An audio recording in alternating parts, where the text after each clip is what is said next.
बिस्मिल्लाहिर्रहमानिर्रहीम, अस्सलाम वालेकुम। This is me Aamir Nazir. Welcome to my YouTube channel. Friends, आज हम बैंक रिकन्सिलिएशन स्टेटमेंट का सेकंड क्वेश्चन करेंगे। इससे पहले का जो लेक्चर था हमारा, जो लास्ट मैंने अपलोड किया था, उसमें मैंने आपको बैंक रिकन्सिलिएशन स्टेटमेंट का एक क्वेश्चन सॉल्व करवाया था, जो बहुत ही सिंपल क्वेश्चन था। और ना सिर्फ मैंने क्वेश्चन सॉल्व करवाया था, बल्कि मैंने आपको बैंक रिकन्सिलिएशन स्टेटमेंट की डेफिनेशन भी बताई थी, और जितने भी चीज़ें इसमें बेसिक होती हैं, जो कैश बुक में जो ऐड होती हैं, जो लेस होती हैं, जो बैंक स्टेटमेंट के कॉलम में ऐड होती हैं और बैंक स्टेटमेंट के कॉलम से लेस होती हैं, वो तमाम के तमाम पॉइंट्स मैंने आपको नोट करवाए थे और एक एक करके मैंने आपको एक्सप्लेन किए थे। तो अगर अभी तक आपने हमारी वो वीडियो नहीं देखी तो आप इस डिस्क्रिप्शन में मैंने उसका लिंक दे दिया है, उस वीडियो का, लास्ट वीडियो का। आप डिस्क्रिप्शन से उस वीडियो को ओपन करके वहाँ पर वो वीडियो देख सकते हैं और उसके बाद आप इस वीडियो को समझ सकते हैं। और अगर आपको ये टॉपिक आता है, पहले से आता है, तो आप डायरेक्ट भी ये वीडियो देख सकते हैं हमारी बीकॉम पार्ट 1 के अंदर, और या एडीसी पार्ट 1 के अंदर ये टॉपिक हमारा आता है अकाउंटिंग में। सिमिलरली आई कॉम पार्ट 1 के अंदर भी ये टॉपिक बैंक रिकन्सिलिएशन स्टेटमेंट आता है। इसलिए आज हम इसका सेकंड क्वेश्चन करेंगे। कराची यूनिवर्सिटी का जो पास पेपर है 2012 का, 2012 प्राइवेट क्वेश्चन नंबर 5 का, वो मैं आज आप लोगों को सॉल्व करवाऊँगा। तो अगर आपके पास 10 ईयर है तो आप 2012 प्राइवेट का क्वेश्चन नंबर 5 ओपन करें, और अगर नहीं है तब भी इस क्वेश्चन का मैंने इमेज डिस्क्रिप्शन में लिंक दे दिया है। आप वहाँ से भी क्वेश्चन पेपर की इमेज डाउनलोड कर सकते हैं और उस इमेज को देखते हुए इस वीडियो को अंडरस्टैंड कर सकते हैं कि कैसे मैंने इस क्वेश्चन का सोल्यूशन करवाया है। तो चलते हैं अपने क्वेश्चन की तरफ और स्टार्ट करते हैं। तो ये क्वेश्चन स्टार्ट होता है, on September 1, 2010 Sardar company has credit balance in the bank column of its cash book 70,000 and debit balance in the bank statement 86,000।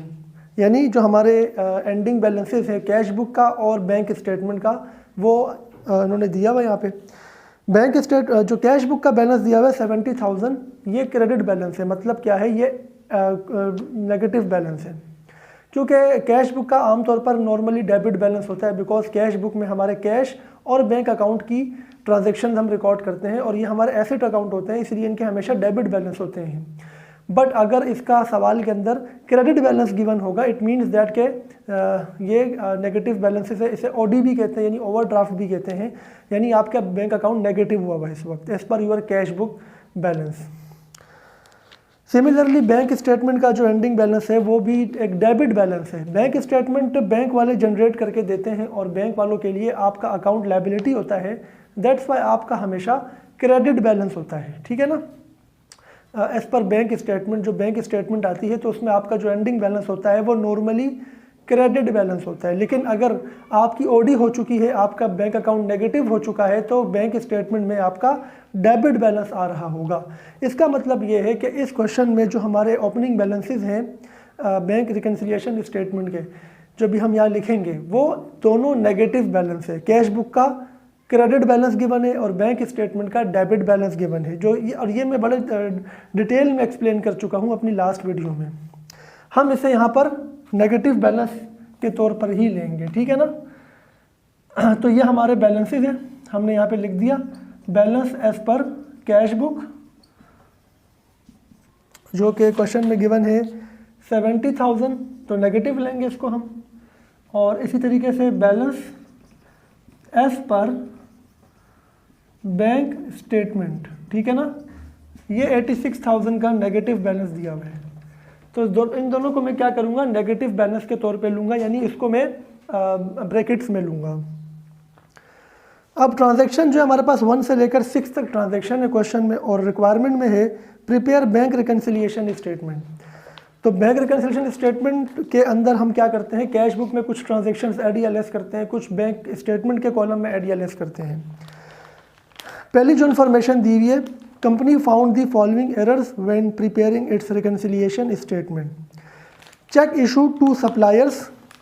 अब यहाँ पर आपको कॉलम्स बना के दी। ये क्वेश्चन इसीलिए चूज़ किया कि थोड़ा सा डिफरेंट क्वेश्चन है, इसमें आपको चीज़ें काफ़ी सीखने को मिलेंगी। पिछला जो क्वेश्चन था वो बहुत ही सिंपल क्वेश्चन था, इजी क्वेश्चन था। ये भी इजी क्वेश्चन है, बस थोड़ा सा आपको घुमा के दिया हुआ है। तो इस क्वेश्चन को सॉल्व इसीलिए करवा रहा हूँ ताकि इस तरह के क्वेश्चन भी आपको आने चाहिए। अब जो पहली जो इन्फॉर्मेशन दी हुई है उसमें लिखा हुआ है सप्लायर्स है 3, सही है, Mahkamuddin traders, Babar company and Nadeem and sons. Amount तीनों की चेक्स की दी हुई है। डेट ऑफ इशू दिया हुआ है कि हमने किस किस डेट को इन सप्लायर्स को हमने चेक इशू किया है, ठीक है ना, हमने पेमेंट की है। चेक नंबर भी आगे दिए हुए हैं, ठीक है ना। उसके बाद लिखा हुआ है cheque number 709087 and 709224 presented for payment. यहाँ पर एक बात को अंडरस्टैंड करें, अनप्रेजेंटेड चेक वो होता है जो कि प्रेजेंट नहीं हुआ हो, और प्रेजेंटेड चेक वो होता है जो कि आपने प्रेजेंट किया हो बैंक में, यानी मैंने किसी बंदे को चेक दिया, अगर तो वो बैंक चला गया, उसने प्रेजेंट कर दिया तो उसको पेमेंट हो जाएगी। लेकिन अगर वो बैंक नहीं गया है तो इसका मतलब मेरे बैंक स्टेटमेंट से ये अमाउंट डिडक्ट नहीं हुई है। कैश बुक से तो हो गई जब मैंने चेक इशू किया होगा। इसका मतलब ये है कि चेक नंबर जो 87 और 24 है ये प्रेजेंट हो चुके हैं, इनकी पेमेंट हो चुकी है। लेकिन जो तीसरा चेक है यानी जो चेक नंबर 709123 है जो कि बाबर कंपनी का है 20,000 का, ये प्रेजेंट नहीं हुआ है। तो हमने क्या करना है, प्रेजेंट चेक नहीं लेना है, हमने इसमें अनप्रेजेंट चेक लेना है, ठीक है। तो अनप्रेजेंट चेक जो 20,000 का है बाबर एंड कंपनी का, ये हम लेंगे बैंक स्टेटमेंट में से, इसको लेस करेंगे क्योंकि अनप्रेजेंटेड चेक हमेशा बैंक स्टेटमेंट से लेस होता है। और ये मैं आपको बड़े डिटेल में लास्ट वीडियो में एक्सप्लेन कर चुका हूँ, ठीक है ना, कि ये हम क्यों लेस करते हैं बैंक स्टेटमेंट से। अनप्रेजेंटेड चेक ये हम माइनस कर देंगे 20,000 बैंक स्टेटमेंट से, माइनस में ले लेंगे। Second one is issued a cheque of 3150 but it was recorded in the company's book 2450। हमने एक चेक इशू किया 3,150 रुपये का, लेकिन हमने अपनी बुक में, हम कंपनी है, हमने कंपनी की बुक में कितना लिया 2,450। इसका मतलब ये हुआ कि हमने अपनी कैश बुक की जो पेमेंट है वो कम रिकॉर्ड की है, ठीक है ना। तो 3,150 की बजाय 2,450 रिकॉर्ड कर दी। तो ये अंडर सब्ट्रैक्शन वाला एरर है। एरर्स में बड़े डिटेल में लास्ट क्लास में जो हमारा लास्ट लेक्चर है समझा चुका हूँ। अगर हम पेमेंट किसी को करें और कम रिकॉर्ड करें तो मज़ीद पेमेंट जो डिफरेंस होता है वो रिकॉर्ड करना पड़ता है हमें। तो इसका जो डिफरेंस है हमारे पास वो कितना आएगा, 3,150 माइनस 2,450, 700 का डिफरेंस आ रहा है। ये 700 की पेमेंट हमने कम रिकॉर्ड की हुई है, तो इसको मज़ीद रिकॉर्ड करेंगे, यानी 700 को मज़ीद पेमेंट शो करेंगे, यानी इसको माइनस करेंगे। कहाँ से माइनस करेंगे, ये लिखेंगे हम एरर बाय कंपनी, ठीक है ना। तो 700 रुपये से ये माइनस करेंगे। ये पेमेंट है, चूँकि ये चेक हमने इशू किया था सप्लायर को, तो ये हमारा अकाउंट्स पेबल है, तो इसकी ब्रैकेट में हम लिख सकते हैं कि ये सप्लायर पेमेंट है। सप्लायर पेमेंट हमेशा अकाउंट्स पेबल होती है, क्योंकि सप्लायर पेमेंट का मतलब है कि आपने पहले माल लिया था, अब आप पेमेंट कर रहे हैं, तो लायबिलिटी पे कर रहे हैं, इसका मतलब है। क्योंकि इस ट्रांजैक्शन में कहीं ये नहीं लिखा हुआ कि हमने कुछ ख़रीदा है उस टाइम पे का टाइम ऑफ पेमेंट, बस सिर्फ पेमेंट कर रहे हैं। सिर्फ पेमेंट तभी करते हैं जब ऑलरेडी हम पे वो ड्यू होती है, ठीक है ना। तो मैंने ब्रैकेट में यहाँ लिख दिया अकाउंट्स पेबल, ना भी लिखो कोई मसला नहीं है, तो लिख दोगे तो अच्छी बात है। हमारी गलती है, गलती हमने क्या की है, अकाउंट्स पेबल हमने कम रिकॉर्ड किया हुआ था, कम मतलब हमने माइनस किया हुआ था, मज़ीद हमने माइनस कर दिया 700 रुपये से। Service charges not recorded in the cash book 800। Service charges हमेशा कैश बुक से लेस होते हैं, ये मैं बता चुका हूँ लास्ट वीडियो में भी, ठीक है। तो सर्विस चार्जेस बैंक ने जो हमसे डिडक्ट किए हैं, हम भी अपने पास से क्या कर देंगे, डिडक्ट कर देंगे, ठीक है ना। सर्विस चार्जेस को माइनस कर देंगे 800 से। उसके बाद number 4, following checks deposited in the bank. हमने ये 3 चेक्स बैंक में डिपॉजिट किए।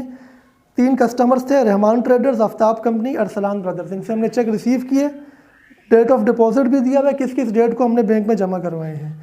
चेक नंबर भी गिवन है, ठीक है, 50897 60876300567। इनकी अमाउंट्स भी गिवन है। फिर लिखा हुआ है कि cheque number 60876 of Aftab company return by the bank mark NSF and other are uncleared. इसमें 2 इन्फॉर्मेशन दी है। पहली इन्फॉर्मेशन ये कि जो आफ्ताब कंपनी का चेक था जो कि 50,000 का था, चेक नंबर भी गिवन है, ये बैंक ने वापस कर दिया। इसको कहा कि NSF है। NSF का मतलब होता है स्टूडेंट्स के नो सफिशिएंट फंड, मतलब हमने जिस कस्टमर से चेक लिया उसके अकाउंट में उतने पैसे नहीं थे। ऑब्वियसली जब उसके अकाउंट में पैसे होंगे तो ही हमें बैंक पेमेंट करेगा उसके अकाउंट से डिडक्ट करके। इसको डिसऑनर चेक कहते हैं और ये हमेशा कैश बुक से लेस होता है, ठीक है। उसके बाद जो अदर आर अनक्लियर्ड है, यानी अदर आर का मतलब है कि बाकी के जो 2 चेक है, रहमान ट्रेडर्स का और अरसलान ब्रदर्स का, ये अनक्लियर्ड है, मतलब हमने बैंक में डिपॉजिट तो कर दिए, अभी तक क्लियर्ड नहीं हुए। जब तक क्लियर्ड नहीं होंगे बैंक स्टेटमेंट में हमारे नहीं आएंगे जो बैंक हमें दे रहे हैं। क्लियर ना होने की वजह नॉर्मली यही होती है कि किसी और बैंक का चेक था वो जो हमने अपने बैंक में जमा करा दिया, सपोज वो यूबीएल का चेक होगा, हमने एचबीएल में जमा करवा दिया, उसको क्लियर होने में 1-2 दिन लगते हैं। तो जो चेक हमने डिपॉजिट किए हैं वो किसी रीज़न की वजह से अभी तक क्लियर नहीं हुए, तो ये बैंक स्टेटमेंट में ऐड होता है। तो यहाँ पर 2 चीज़ें करनी है, एनएसएफ चेक जो है वो लेस करना है कैश बुक से, और अनक्लियर चेक जो दोनों हैं ये ऐड करने हैं बैंक स्टेटमेंट में, ठीक है ना। तो नंबर 4 जो एनएसएफ चेक है, एनएसएफ चेक लिख दो या डिसऑनर चेक लिख दो। जो एनएसएफ चेक है वो माइनस हो जाएगा, तकरीबन ये 50,000 रुपीज़ का ये माइनस हो जाएगा कैश बुक से, ठीक है ना। और अनक्लियर्ड चेक जो हैं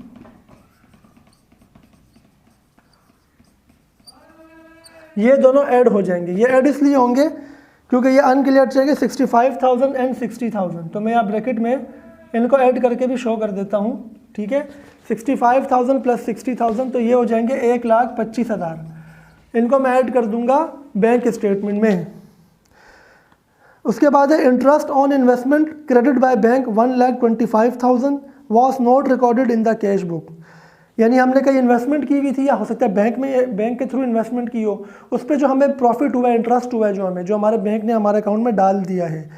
क्रेडिट बाय बैंक का मतलब बैंक हमारे अकाउंट में डाल रहा है, ठीक है ना। तो हम हमेशा ये कैश बुक में ऐड करेंगे, क्योंकि सवाल में जब भी मैंने आपको लास्ट वाली वीडियो में भी एक्सप्लेन किया था कि जब भी बैंक कोई भी अमाउंट हमारे अकाउंट में क्रेडिट करता है हम भी उसको कैश बुक में ऐड करते हैं, ठीक है, चाहे वो कोई भी अमाउंट हो। तो इंटरेस्ट का जो अमाउंट है ये इंटरेस्ट हमारी इनकम है, ठीक है ना, तो ये कैश बुक में ऐड हो जाएगी। नंबर 5, तो नंबर 5 इंटरेस्ट इनकम लिख दो या इंटरेस्ट क्रेडिट बाय बैंक लिख दो, एक ही बात है। 1,25,000 रुपये ये हम ऐड कर देंगे कैश बुक में। The last one is deposited a cheque of 30,670 but it was wrongly entered in the company book as 15,170। ये भी एरर है हमारा, ठीक है ना, एरर बाय कंपनी है। हमने एक चेक जमा करवाया बैंक में 30,670 का, लेकिन हमने अपनी बुक में ले लिया उसको 15,170 का।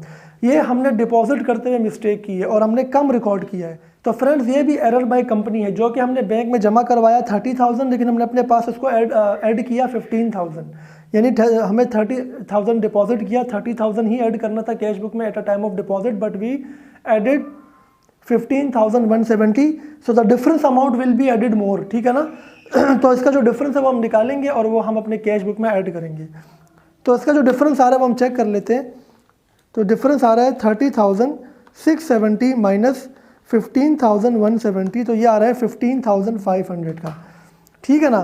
तो ये एरर जो है ये भी कंपनी का एरर है, ठीक है ना। ये हम क्या करेंगे, ऐड करेंगे एरर बाय कंपनी, ठीक है ना।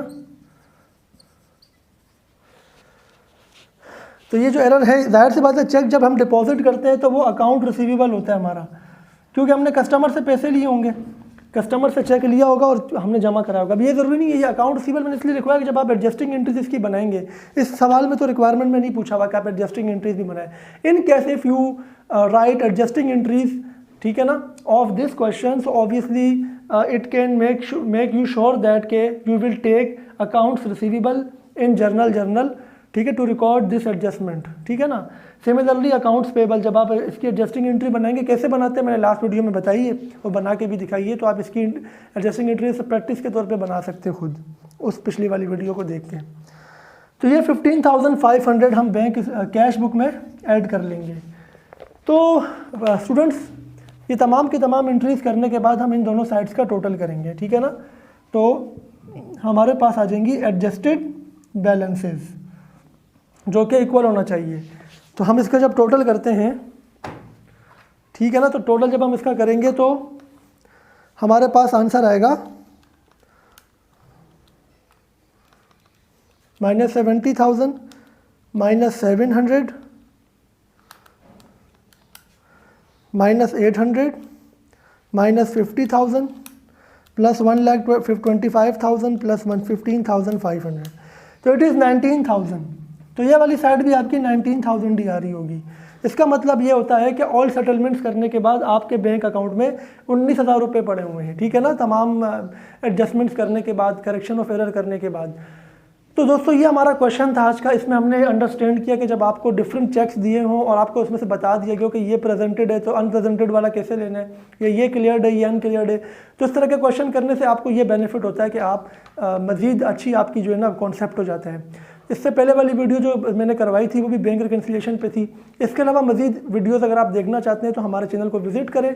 इसमें आपको एडजस्टिंग एंट्रीज़ के आपको वीडियोस मिलेंगी, फाइनेंशियल स्टेटमेंट की मिलेगी, बीकॉम पार्ट 2 के भी आपको टॉपिक्स मिलेंगे। इसमें आपको इकोनॉमिक्स ITB के गेस्ट पेपर्स के अबाउट वीडियोज़ भी मिलेंगी, और इसके अलावा आपको नॉलेज सीरीज़ की भी बहुत सारी वीडियोज़ मिलेगी। तो अभी तक आपने अगर हमारे चैनल को सब्सक्राइब नहीं किया, सब्सक्राइब करें, बेल आइकन को भी प्रेस करें और हमारे साथ जुड़े रहिए फेसबुक पे भी, इंस्टाग्राम पे भी, जिसका लिंक डिस्क्रिप्शन में गिवन है। तो नेक्स्ट वीडियो में आपसे मुलाकात होगी। अपना ख्याल रखिएगा। अल्लाह हाफिज़।